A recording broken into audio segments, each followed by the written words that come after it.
Dans l'expérience 3, vous devez utiliser les principes de thermochimie pour déterminer la chaleur massique d'un métal qui vous sera assigné ainsi que sa masse molaire, l'enthalpie de neutralisation d'une base forte et d'un acide fort, ainsi que l'enthalpie de mise en solution d'un sel inconnu. Pour cette expérience, vous aurez besoin des produits chimiques et de l'équipement suivant: un thermomètre électronique, 2 gobelets en mousse de polystyrène, l'un placé dans l'autre avec leurs couverts respectifs, un bécher de 250 ml, une éprouvette avec des pinces à éprouvette, un bécher de 400 ml qui est rempli aux 2/3 d'eau, 2 cylindres gradués de 25 ml chacun et 2 échantillons de métaux différents, du zinc et du cuivre. Le cuivre peut être soit sous forme de feuilles, soit sous forme de copeaux. Vous aurez aussi besoin d'un des 2 acides, de l'acide chlorhydrique ou de l'acide nitrique, et aussi de l'hydroxyde de sodium. Vous devez aussi vous procurer un des 3 sels inconnus qui vous sera assigné, identifié par les lettres A, B et C. Vous aurez besoin de peser la masse des métaux que vous allez utiliser pour la première partie de l'expérience. Par exemple, nous allons utiliser le cuivre en forme de feuille. Prenez un bécher de 50 ml que vous avez nettoyé et placez-le sur la balance ordinaire. Appuyez sur le bouton Tare. Utilisez une spatule pour obtenir environ 10 à 15 grammes de cuivre pour ensuite mettre le cuivre dans le bécher. Il n'y a pas de masse idéale pour cette partie de l'expérience. Ce qui est important est de connaître la masse exacte de l'échantillon de métal que vous allez utiliser dans vos manipulations en s'assurant que cette valeur se trouve entre 10 et 15 grammes. Quand vous obtenez une masse approximative entre 10 et 15 grammes, prenez votre échantillon et allez à la salle des balances analytiques pour obtenir la masse exacte de votre échantillon. N'oubliez pas de prendre cette valeur en note. Vous pouvez toujours utiliser la balance ordinaire pour obtenir des masses approximatives, mais il faut utiliser une balance analytique pour trouver la masse exacte de vos échantillons. Prenez votre bécher de 400 ml qui est rempli aux 2/3 d'eau et placez-le sur la plaque chauffante. Commencez à chauffer la plaque chauffante au maximum pour que l'eau commence à bouillir le plus tôt possible. Transférez délicatement votre échantillon de métal du bécher de 50 ml dans votre éprouvette en s'assurant de ne pas en échapper.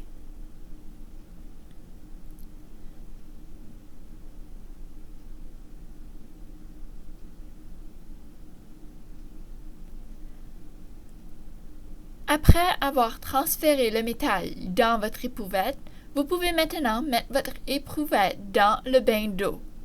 Vous pouvez ajuster la localisation de vos pinces sur l'éprouvette à tout moment pour que votre échantillon se trouve bien sous l'eau, mais que l'éprouvette ne touche pas au fond du bécher de 400 ml. Cela permettra au métal d'acquérir la température de l'eau bouillante et non pas celle de la plaque chauffante. Pour faciliter vos manipulations lors de cette expérience, vous allez utiliser ce montage suivant. Prenez une barre métallique en forme de L et utilisez des noix de pince pour l'attacher fermement sur une barre métallique fixée au comptoir. Assurez-vous de placer les noix de pince de telle manière qu'il y a un soutien sous la barre métallique en forme de L. Attachez des pinces à extension au barreau en forme de L et placez le thermomètre électronique de telle manière que les pinces à extension servent de soutien pour tenir le thermomètre en place, tout en laissant visibles les données qui y seront affichées. Assurez-vous de serrer les pinces à extension si nécessaire. Prenez vos 2 gobelets en mousse de polystyrène qui sont empilés l'un sur l'autre, en prenant note que dorénavant, ils portent le nom de calorimètre. Placez votre calorimètre dans votre bécher de 250 ml pour donner de la stabilité à votre calorimètre et pour l'empêcher de se renverser durant l'expérience. Après que l'eau dans votre bain d'eau commence à bouillir, vous voulez vous assurer que votre échantillon de métal est bien chauffé pendant au moins 5 minutes.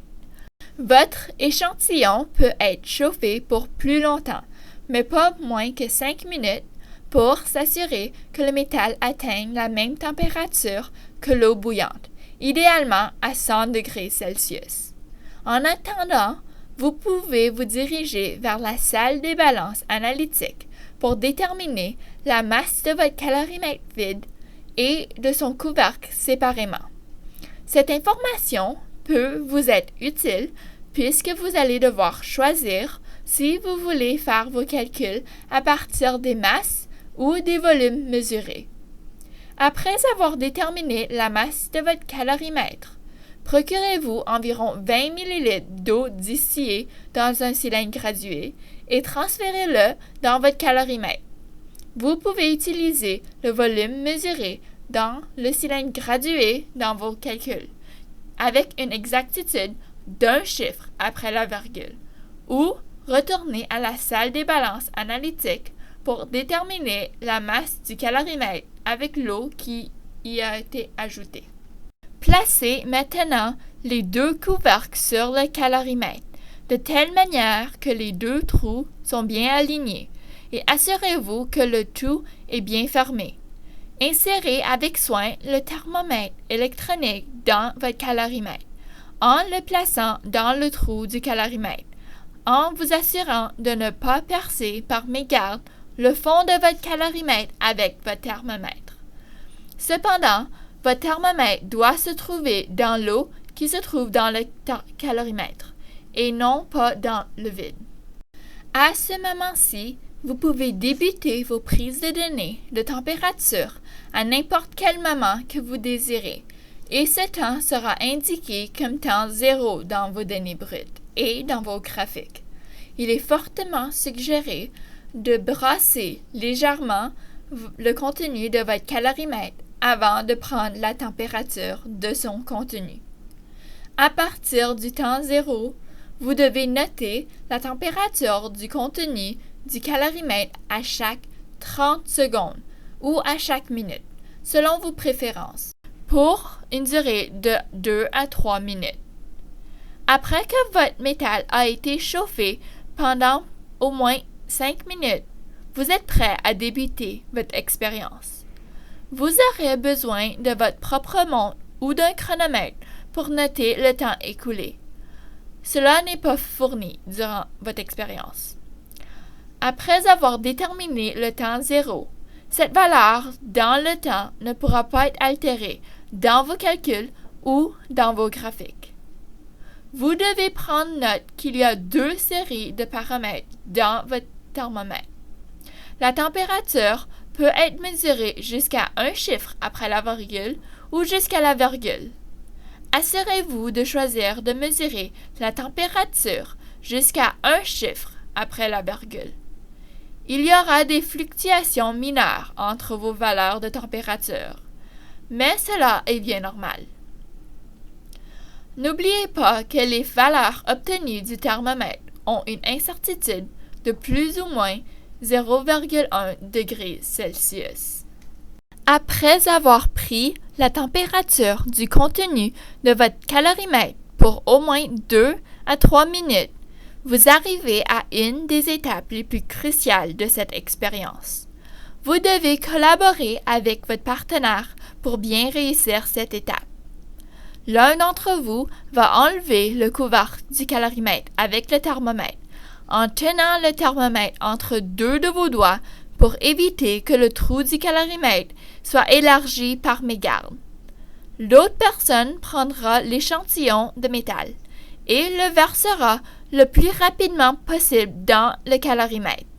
Vous pouvez maintenant remettre le couvercle du calorimètre et brassez le tout vigoureusement immédiatement par la suite.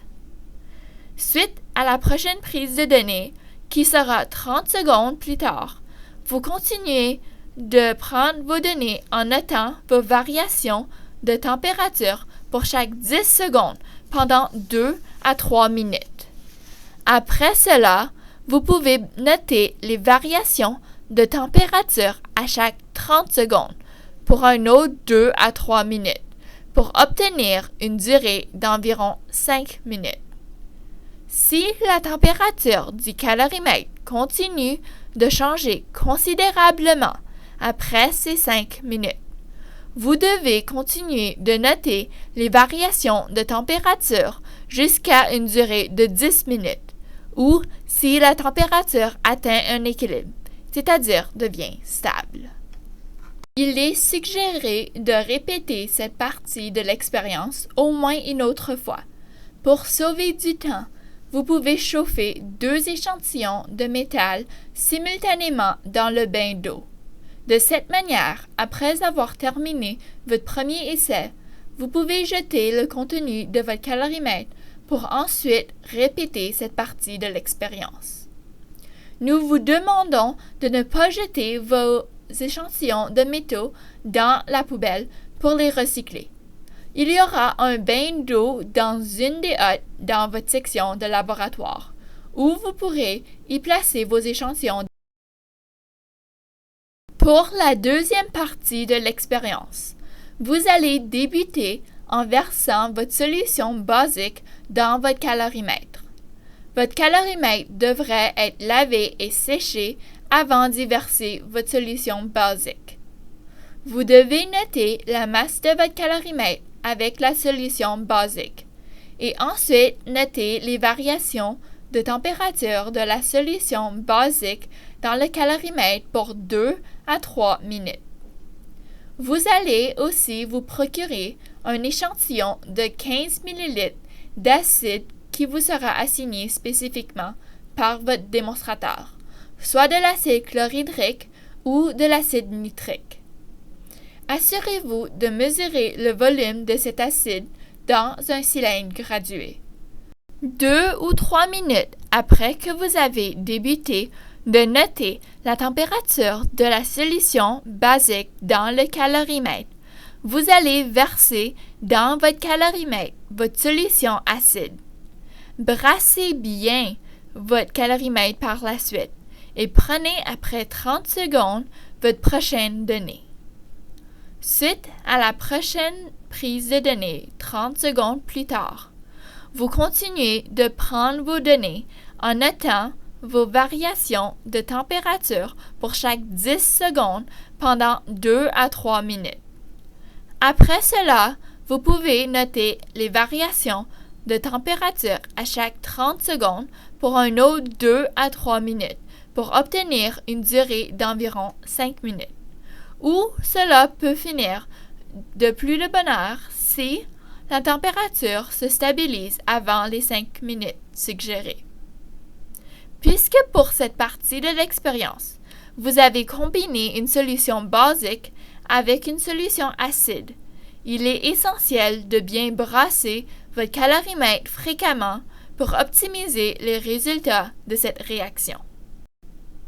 Pour la troisième partie de l'expérience, vous allez verser environ 15 ml d'eau distillée et débuter votre prise de données dès que vous fermez votre calorimètre. Durant ce temps-là, vous pouvez aller vous procurer un échantillon de votre sel et aller le peser sur une balance analytique pour obtenir la masse désirée. Votre démonstrateur sera responsable de vous assigner un des sels. Après avoir pesé votre échantillon de sel, vous pouvez le verser dans le calorimètre. Après avoir pris la variation de température du calorimètre pendant au moins 2 minutes. Il est crucial d'essayer de verser tout le sel que vous avez pesé dans le calorimètre et que cela se retrouve au fond du calorimètre. Il est très important de brasser vigoureusement votre calorimètre pour une bonne durée de temps, puisque cela prendra plus de temps pour que le sel se dissout dans l'eau que pour qu'il y ait une réaction entre une solution acide et basique. Il faut noter que chaque partie de l'expérience doit être effectuée à 2 reprises dans vos manipulations. Ce fut un bref aperçu sur ce que vous allez faire dans l'expérience.